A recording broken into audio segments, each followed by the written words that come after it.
Thank you so much for joining me in the studio today. Thank you for the invitation.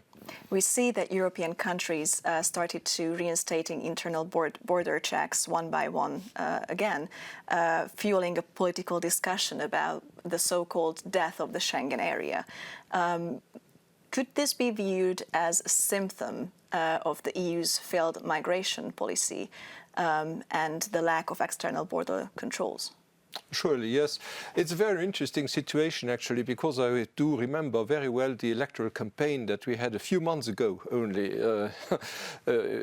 for the European elections. And in that campaign, you have really seen that the Green parties, the socialist parties and so on were very much advocating a continuation of the migration policy of the European Union as we knew it over the last years.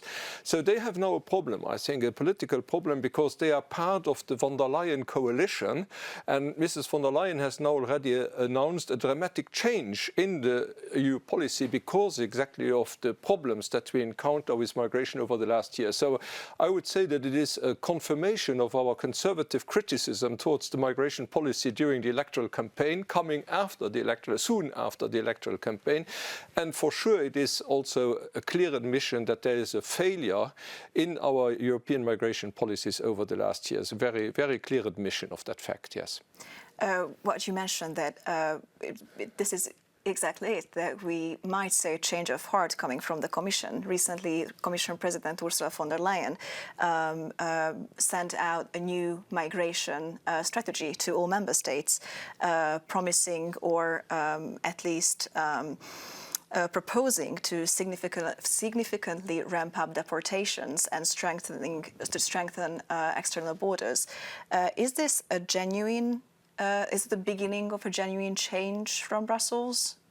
I think it's absolutely necessary, and it must be a genuine change, but the success of it will depend on a huge number of factors. First of all, the member states have to go along, and in some member states it is very evident that it's going to succeed, or that there will be enough political support for a change of policy, because the governments have no other choice. Look at Germany, for instance, where the local elections have sent a very clear signal to the government, the recent local elections or the national elections in Austria or other elections in other countries, that the people, the general public, is just not willing to continue on the line that we had known over the last years.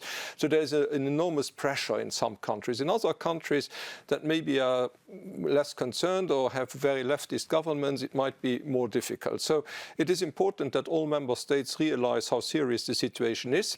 And indeed, since you were mentioning also Schengen, I mean, the survival of the Schengen system is depending on our success to make our external borders secure.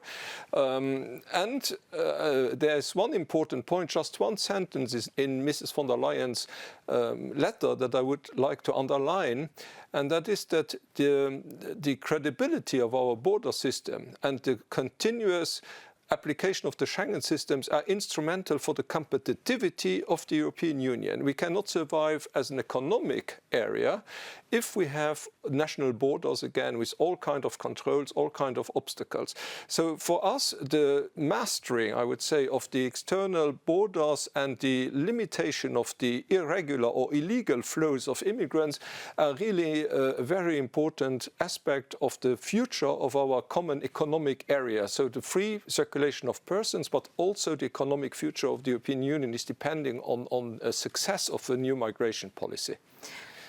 One other interesting point of von der Leyen's plan was the possibility of copying Italy's offshore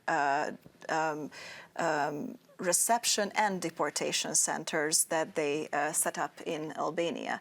Do you think there's enough political will in Brussels to implement something similar at the European level?